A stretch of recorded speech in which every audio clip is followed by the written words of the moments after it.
జననం నుండి మరణం వరకు సాగే పయనంలో మనల్ని నమ్ముకున్న వారి కోసం బాధ్యతతో బ్రతకడమే అసలైన విజయం. మీ కష్టంలో ఎవ్వరినీ సహాయం అడగకండి. సమాధానంగా సలహాలే వస్తాయి. పైగా వాటిని పాటించలేదనే నిందలే మిగులుతాయి. ఆశించినంత చెయ్యలేకపోవడం, చెయ్యలేనంత ఆశించడం రెండూ తప్పులే.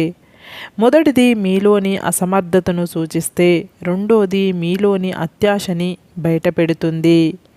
కళ్ళు మసకగా కనిపిస్తే కళ్ళని శుభ్రం చేసుకుంటే సరిపోతుంది. కానీ అందరూ తప్పుగా కనబడుతుంటే శుభ్రం చేసుకోవాల్సింది అంతరంగాన్ని.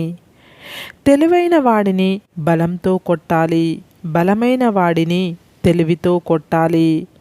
అదృష్టం అనేది వర్షపు నీరు లాంటిది. శ్రమ అనేది బావిలో నీరు లాంటిది. రోజు స్నానం చెయ్యాలంటే ఎప్పుడూ కురిసే వర్షాన్ని కాదు, బావినే నమ్ముకోవాలి. కష్టం అనేది దేవుడిచ్చిన వరం. సుఖం అనేది మనిషి కోరుకునే పాపం. ఎందుకంటే కష్టం తర్వాత వచ్చే సుఖం విలువ చాలా గొప్పది. సుఖపడిన తర్వాత వచ్చే కష్టం భరించలేనిది. ఎప్పుడైతే అనుమానం ప్రవేశిస్తుందో అదే ద్వారం నుండి ప్రేమ, నమ్మకం బయటకు వెళతాయి. బంధాలు బీటలు వారుతాయి. మీరు జీవితంలో ఎదురయ్యే ఏ వ్యక్తిని మీరు చిన్నచూపు చూడకూడదు. ఎందుకంటే వాళ్ళు జీవితంలో మీకు మరోసారి ఎదురుపడవచ్చు. అప్పుడు వారు మీకన్నా గొప్ప స్థానంలో ఉంటే మీరే తలదించుకోవాల్సి వస్తుంది. అందంగా ఉన్నవారితో కంటే మన చుట్టూ ఉన్నవారిని ఆనందపరిచే వారితోనే మన జీవితం సంతోషంగా ఉంటుంది. చుట్టం అని చెప్పుకోవడానికి రక్త సంబంధమే ఉండక్కర్లేదు. సంతోషాన్ని రెట్టింపు చేయడానికి, బాధను తగ్గించడానికి, కష్టంలో తోడుగా నిలబడడానికి నేనున్నానని భరోసా ఇచ్చే ప్రతి ఒక్కరూ మన చుట్టమే. ఏడాదికి ఒక్కసారే పండుగ వస్తుంది. కానీ మనసుకు నచ్చిన వారు మనసారా ప్రేమగా మనతో మాట్లాడితే ప్రతిరోజు పండగే. మన లైఫ్ చాలా కఠినమైనది. కొన్నిసార్లు విరిగిన రెక్కలతో కూడా ఎగరవలసి ఉంటుంది. నిలబడగలిగిన వాడే తనను నమ్ముకున్న వారిని నిలబెట్టగలడు. నీవు అనాలోచితంగా తొందరపడి ఏమీ చెయ్యవద్దు. చిత్తశుద్ధి, ఓర్పు, పట్టుదల ఈ మూడు కార్యసిద్ధికి ఆవశ్యకాలు. కానీ ప్రేమ ఈ మూడింటికన్నా అత్యావశ్యకం. రేపటి రోజుపై ఆశ అనేది లేకపోతే నిన్నటి రోజు నిరాశకి అంతం లేదు. నిన్నటి రోజు నిరాశకి కారణం లేకపోతే రేపటి రోజు ఆశకి పునాది లేదు. పాపం చేసేటప్పుడు ఎవరికైనా సుఖభ్రాంతి ఉంటుంది. కానీ ఆ పాప ఫలితం అనుభవించేటప్పుడు మాత్రం జీవితం కడు దుర్భరంగా ఉంటుంది. నోటిలోకి పోయే ఆహారం ఎంత రుచిగా ఉంటుందో మన నోటి నుండి వచ్చే మాటలు కూడా అంతే రుచిగా ఉండాలి. అప్పుడే బంధాలు, స్నేహాలు బలపడతాయి. ఒక మనిషికి కలిగే కష్టాలు రెండే రెండు. ఒకటి నిన్ను బాధించేది, మరొకటి నిన్ను మార్చేది. దూరం నుంచి చూస్తే అద్భుతంగా ఉండేవన్నీ దగ్గర నుండి చూస్తే అలా ఉండకపోవచ్చు. మన జీవితం కూడా అలాంటిదే. అవతల వారికి అందంగా, అద్భుతంగా కనిపించవచ్చు. కానీ అసలు ఏం జరుగుతుందో ఎదుర్కొనేవాడికే తెలుస్తుంది. మంచి నీళ్ళో ఉప్పు నీళ్ళో తెలుసుకోవాలంటే నీళ్లు తాగితేనే తెలుస్తుంది. కానీ మనిషి మంచివాడో చెడ్డవాడో తెలుసుకోవాలంటే ఆ మనిషిని నమ్మితేనే తెలుస్తుంది. మీరు చెప్పేది నమ్మడం మాత్రమే కాదు, మీ గురించి ఎవరు ఏం చెప్పినా నమ్మకుండా ఉండేవాడే మీ నిజమైన స్నేహితుడు. మనం బలవంతంగా ఏ బంధాన్ని కలపలేము. ఆ దేవుడు కలిపిన బంధాలను ఏ శక్తి విడదీయలేదు. ఆవేశంలో, ఆపలేని క్షణికోద్రేకంలో నీవు చేసే చిన్న తప్పు జీవితాన్ని మార్చేస్తుంది. అంతవరకు కాపాడుకున్న నైతిక విలువల్ని అగాధంలోకి నెట్టేస్తుంది. అందుకే ఆలోచించి అడుగు వేయాలి. మాట్లాడే మాట, చేసే చేత ఇతరులని నొప్పించకుండా జాగ్రత్త పడుతూ విలువైన జీవితాన్ని, వ్యక్తిత్వాన్ని అందంగా మలుచుకోవాలి.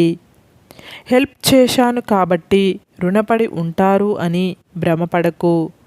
అవసరం తీరాక, అందలం ఎక్కాక వ్యక్తుల్లో చాలా మార్పులు వస్తాయి. నీ స్వార్థం కోసం చెప్పిన ఒక చిన్న అబద్ధం విలువైన నమ్మకాన్ని నాశనం చేసి బలమైన బంధాన్ని కూడా దూరం చేస్తుంది.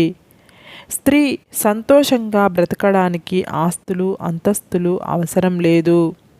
భర్త అనేవాడు పక్కన ఉంటే చాలు. కష్టసుఖాల్లో కలిసి పాలు పంచుకుంటూ ఎలాంటి కష్టం వచ్చినా నీకు నేనున్నానని భరోసా ఇచ్చే భర్త తన పక్కన ఉంటే ఆడదానికి ఇంకేమీ అవసరం లేదు. జీవితాంతం సంతోషంగా గడిపేస్తుంది.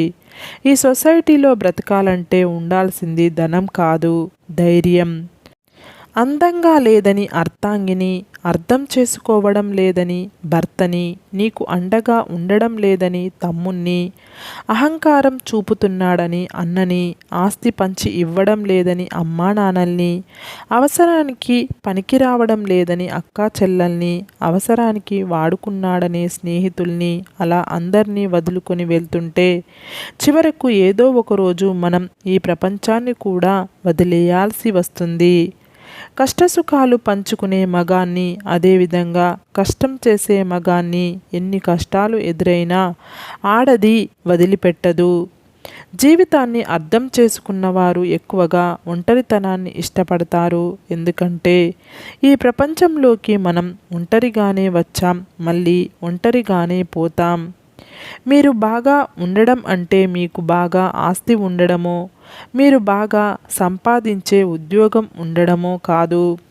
నవ్వుతూ ఉండడం, నవ్విస్తూ ఉండడం. కష్టాలలో అండగా నిలబడేవాడికి కష్టం వచ్చినప్పుడు తోడుగా నిలబడడానికి ఎవరూ ఉండరు. ఈ మాట చేదుగా ఉన్నప్పటికీ ఇదే పచ్చి నిజం.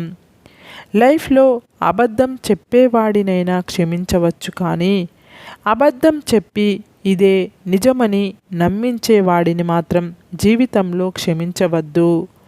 సముద్రం లోతు, ఆకాశం వైశాల్యం, ఆడవారి మనసు ఈ సృష్టిలో ఎవరికీ అర్థం కాదు. మీ భార్య మీద పంతాన్ని, అధికారాన్ని కాదు, ప్రేమను చూపించండి. అప్పుడు మీ భార్య మీరు అడగకుండానే మీ దారిలోకి వచ్చి మీరు కోరుకున్నది చేస్తుంది. 10 మందికి మన గురించి మనమే చెప్పుకోవాల్సిన స్థితిలో ఉన్నామంటే మనం సాధించింది ఏమీ లేదన్నమాట. మీ దగ్గర మనీ ఉందని అహంకారం వద్దు. అది ఎప్పుడైనా పోవచ్చు. ఎందుకు పోతుంది, ఎలా పోతుంది అని మాత్రం అడక్కండి. రావడానికి చాలా టైం కావాలి, కానీ పోవడానికి నిమిషం చాలు. మనం మరీ అంత నిజాయితీగా ఉండడం కూడా మంచిది కాదేమో. చెట్లు కొట్టడానికి వెళ్ళేవాడు ముందుగా నరికేది నిటారుగా, సాఫీగా ఉన్న చెట్లనే. మనం చేసే పని గురించి మన అంతరాత్మకు సమాధానం చెప్పుకోగలిగితే చాలు. అందరికీ నచ్చేటట్టు చెయ్యాలంటే దానికి మన లైఫ్ టైం సరిపోదు. మంచివాళ్ళు నీకు ఆనందాన్ని ఇస్తారు. మరీ మంచివాళ్ళు మధురమైన జ్ఞాపకాలు ఇస్తారు. చెడ్డవాళ్ళు అనుభవాన్ని ఇస్తారు. మరీ చెడ్డవాళ్ళు తిరుగులేని గుణపాఠాన్ని అందిస్తారు. అది ఏమైనా అన్నింటినీ సానుకూల దృక్పథంలో చూస్తే అన్నీ ప్రయోజనకరమైన అనుభవాలే. ఏడుస్తూ కూర్చుంటే కన్నీళ్లు కరిగిపోతాయి. కాలం కదిలిపోతుంది, కష్టం మిగిలిపోతుంది. అందుకే ఏడుపుని గుండెల్లో దాచిపెట్టుకోండి. గెలుపు కోసం పరిగెట్టండి, అలుపు లేకుండా ప్రయత్నించండి. మీ ఏడుపుకి కారణం అయిన వాళ్ళే మీ గెలుపును చూసి తలదించుకోవాలి. మీ జీవితం మీరు నిర్ణయించుకోండి. నోటికి ఏది వస్తే అది మాట్లాడే వాళ్ళతో దూరంగా ఉండటమే మంచిది. ఎందుకంటే అటువంటి వారు ఎన్నాళ్ళ బంధాన్ని అయినా ఒక్క మాటతో తుంచివేయగలరు. కొందరిని ఎంత దూరంగా ఉంచితే అంత మంచిది. లేకపోతే మన మంచితనాన్ని కూడా చేతగానితనంలా చూస్తారు. సరే ఫ్రెండ్స్, ఈ వీడియో కనుక మీకు నచ్చితే ఇలాంటి మంచి వీడియోల కోసం మా ఛానల్ని లైక్ చేసి మీ ఫ్రెండ్స్ రిలేటివ్స్కు షేర్ చేసి తప్పకుండా సబ్స్క్రైబ్ చేసుకోండి. సబ్స్క్రైబ్ చేసుకున్న వెంటనే పక్కనున్న బెల్ ఐకాన్ని క్లిక్ చేయండి. Bye friends.